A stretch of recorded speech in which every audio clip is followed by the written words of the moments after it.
One Piece is very well regarded by fans, with few unlikable characters or arcs.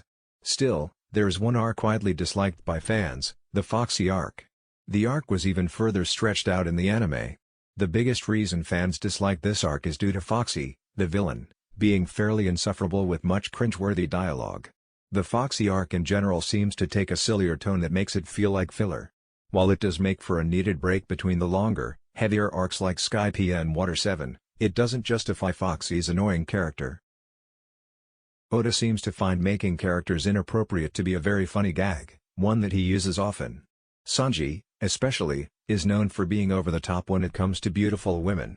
However, this gag goes too far in the Fishman Island arc, and is even further exaggerated in the anime. The quote above is spoken by Sanji in the anime just as he realizes he is nestled in the bosom of a mermaid, which results in an almost fatal nosebleed. Though Orochi has a tragic backstory, he was presented as a pretty unlikable and irredeemable character.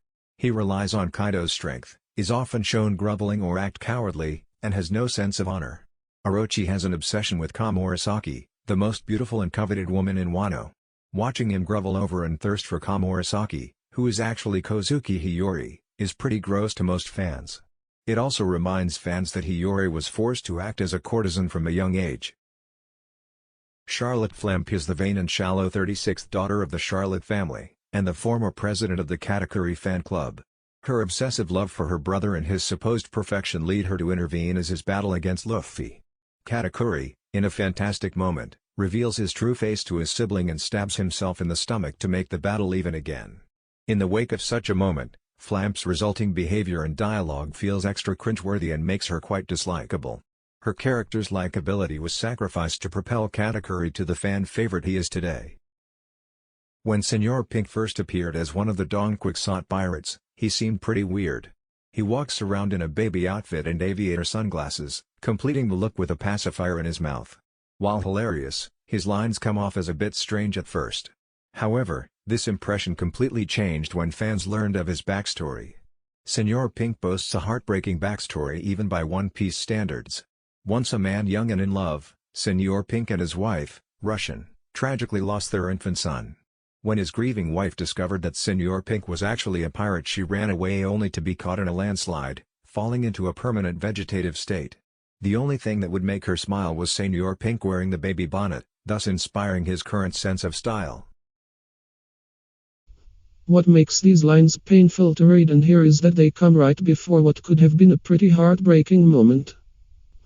When Pound, Big Mom's 25th ex-husband, and father to the twins Loli and Chiffon, was about to sacrifice himself to protect his daughter and her friends, he saw his grandson for the first time. At that moment, he accepted his fate, grateful he had a chance to see his daughter happy.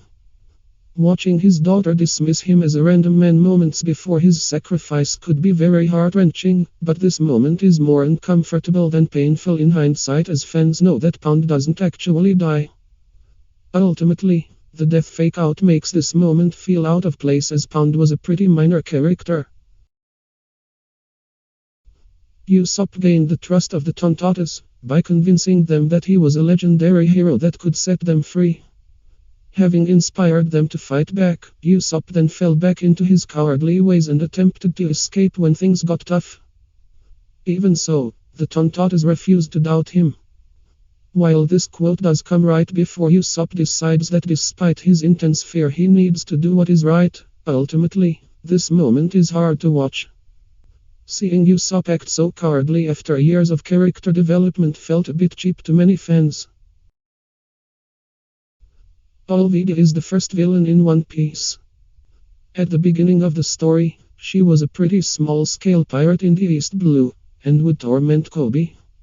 She didn't make a big impression as a villain, and didn't have the great backstory many of One Piece's later villains have. Alvida's gimmick is that she constantly forces her crew to tell her how beautiful she is, when she isn't the most attractive pirate out there. It's also a reference to Snow White. In comparison to later villains, Alvida's behavior is pretty awkward looking back. Treble was always a little cringeworthy. Between his obsession with Doflamingo, his habit of getting a bit too close to others, and the fact that he ate a mucus-based devil fruit. To make matters worse, it is later revealed that instead of being the hulking man he appears to be, he is actually just wearing a huge disguise made entirely of mucus. There are few lines Treble says that aren't too strange, he's just really annoying. In this scene Treble argues with Luffy whether he is goopy or sticky, while Luffy is trapped in his mucus. Vanderdecken comes off as a pretty sleazy character even before exploring his infatuation with Shirahoshi. When Vanderdecken expressed his attraction to Shirahoshi, he was referring to a 6-year-old child. Fans were rightfully disgusted by these lines and Vanderdecken's character. It's not to say that Vanderdecken is a poorly written character, but likely one that will make any One Piece fan feel quite uncomfortable when he is on screen. It does, however, make it all the more satisfying when Shirahoshi later rejects him.